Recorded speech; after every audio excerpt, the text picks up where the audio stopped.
So I had a question from GA Farmer 7410, and that question was, how did I put a third function on my TN95? Apparently he has a TN85, which is basically the same tractor without a turbocharger. As you can see, I've got a grapple on this tractor. It does have a third function on it. It did not come with a third function. I had to put it on here myself. I don't even believe it's an option. But this is what I did for this tractor. This right here is an electronic solenoid valve. It is mounted to the loader, and the reason it's mounted to the loader is because, well, first of all, it's a convenient place to put it.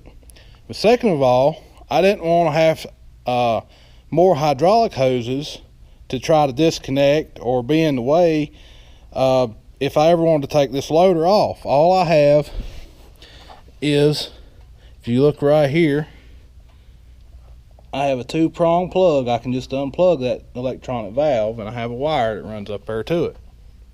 Now, in order to install this, I had to do a little bit of hydraulic plumbing, and it wasn't that difficult. This valve, you could buy a valve similar to this from like Northern Tool and Equipment or other hydraulic shops. This one was actually laying around the old dairy farm, and what they used to use it for was, like on a 4600 or 4610, just had one single remote on it. They would put this valve on there, and they had a switch just on the end of this wire that they could, I think the switch may have had a magnet on it so you could stick it on the fender. You could plug this into the remote valve on the back, then you had that switch up there. If you had an implement that had 2 cylinders on it or needed 2 remote valves, you could plug both cylinders into this and then choose which one you wanted to operate with the switch. Well, that's the same thing I'm doing here, but it's hard plumbed in. So what I had to do to get this thing on there, first I mounted the valve after I figured out where I wanted it, which was here. I don't remember whether I had to drill any holes or not. It seemed like there might have been some holes already there. I may have had to drill 1 hole. But anyway, I bolted it on there. The next thing I had to do was I had to cut this sheath open so I could get in here and get to these hydraulic lines. You had to find, I wanted it to operate off the bucket curl and bucket dump line.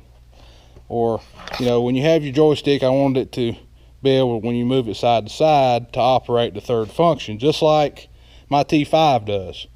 Except the button on the T5, you push a button on the side of it, and that changes it to the third function, and then you move the joystick.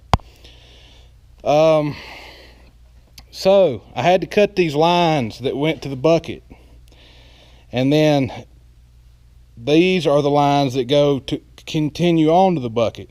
So I put this here, the lines already came through right here, so I just cut these lines off, and I had to put ends on them to connect to this valve.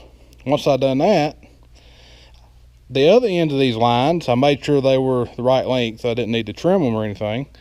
Then I crimped on the ends that I needed on the ends of these hoses. This is a factory hose. I think I had trouble, I know I had trouble with one of them blowing out on me one time, so this is a new hose that I put on not too long ago. Anyway, so that continues on to the bucket. These are the original bucket lines. All right, but now you have an extra set of ports here that you can hook your third function to. So what you gotta have to do is you have to get 2 long hoses made, and you want to route them in a similar fashion to the factory hoses, because they have, you know, you think the loader has to pivot up and down, so they need to be ran where they can move, where the loader can go up and down, and it doesn't pull them tight, or it doesn't get them in a bind or rub or anything like that. I even ran them through the loop here on the back of the loader, and I put garden hose on them and zip tied the garden hose to them where it went through this loop, so it wouldn't rub the hose, it would rub on this old garden hose. So once I done that, I run them all the way up here, and I almost, make sure you give yourself plenty of slack right here, I almost got them too short. By the time I made that loop up there around the loader, run them down here, they were almost too short. So when I get here, I don't know what everybody else is using, but since I'm using skid steer attachments, I like to use the flat face skid steer style couplings on all my tractors, and that's not what comes on them. If you can order a loader with third function, that is not what comes on them, which doesn't make any sense to me. But anyway, that's what I like to use. So these are just flat face couplings here, disconnects, and I welded this plate right here, this flat plate, onto the loader, and then I made this bracket with 3 holes in it, and it just says one bolt goes in between them, and all it does is sandwich these couplings in between it just to hold them still so I can get them plugged and unplugged. It's nothing fancy. It just pinches it between right there where you would put the wrench on it to tighten it, and it's always worked perfectly for what I'm using it for. So that's the hydraulic side of things. You know, I got a little slit in this cover. You know, I didn't like to have to do that, but I didn't have a lot of choice to get these lines out. But you know, it worked out pretty neat, the rest of it. These lines, it's a little bit messy right here, but it's not too bad.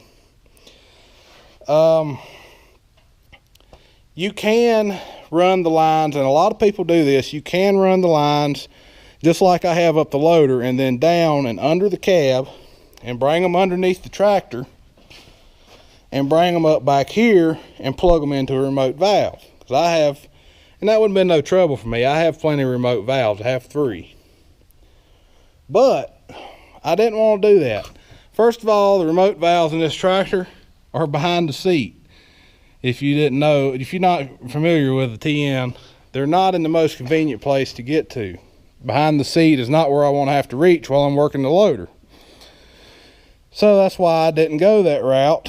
And this route is almost as simple. About the only other thing, well, I mean, you gotta put these ends on. You know, it helps that we can make our own hydraulic hoses.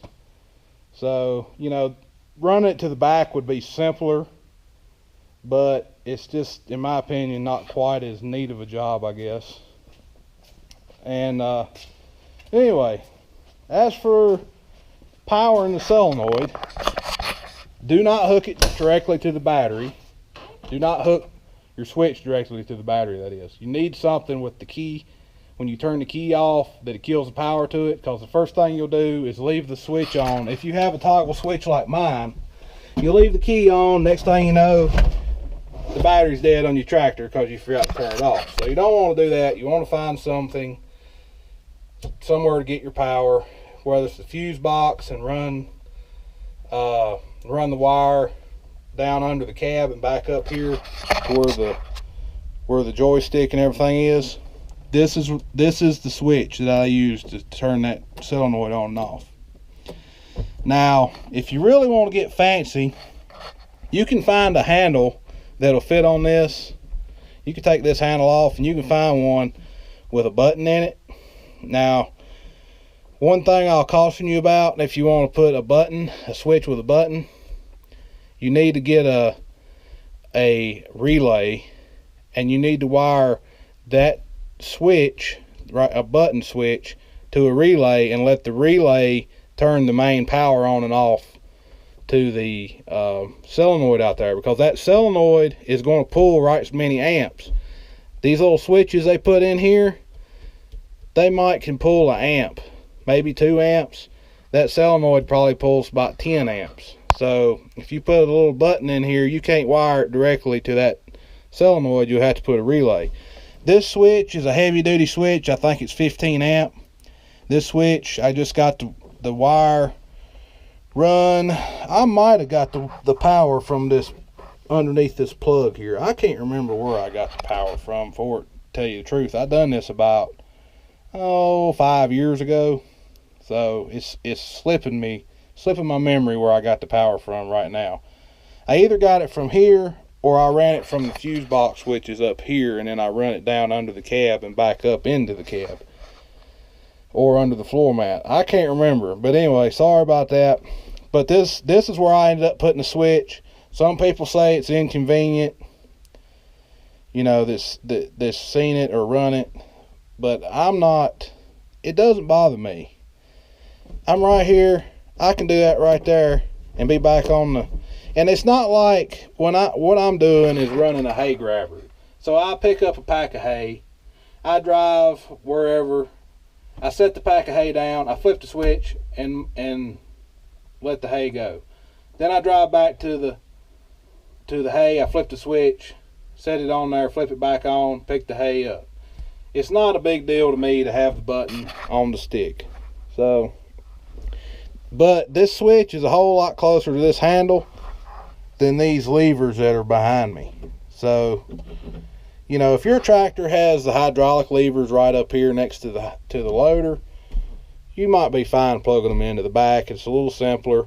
You're just going to have longer hoses to buy up front. That's the main thing. And if you ever take the loader on and off the tractor, you're either going to have to go back there and unplug them and try to get them fished back under the tractor, or because I think you would want to have to get underneath the tractor and tie them up good so they don't drag hay or drag over brush or whatever and get ripped off.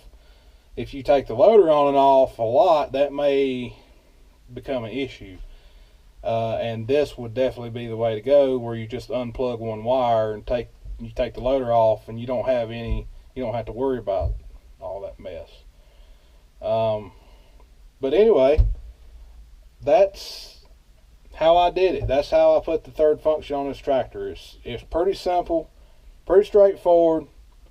I think most people that do their own mechanic work could do something like this or run it to the back. It's nothing fancy about it really, but it works, and it works good. So as you know, some of my videos, you've probably seen me. If you watch my videos, you see me run the eliminator with this tractor. Works just fine with the eliminator. Works just fine with a grapple. I guess that's about all on the third function that I can tell you. If you have any questions about it, if you're trying to put third function on your tractor and you want to ask me some questions, just hit me up in the comments. No big deal. Appreciate all you guys watching and support my channel, and we'll see you in the next video. Give me a thumbs up, and make sure you subscribe if you hadn't already, and we'll talk to you later. Y'all be safe.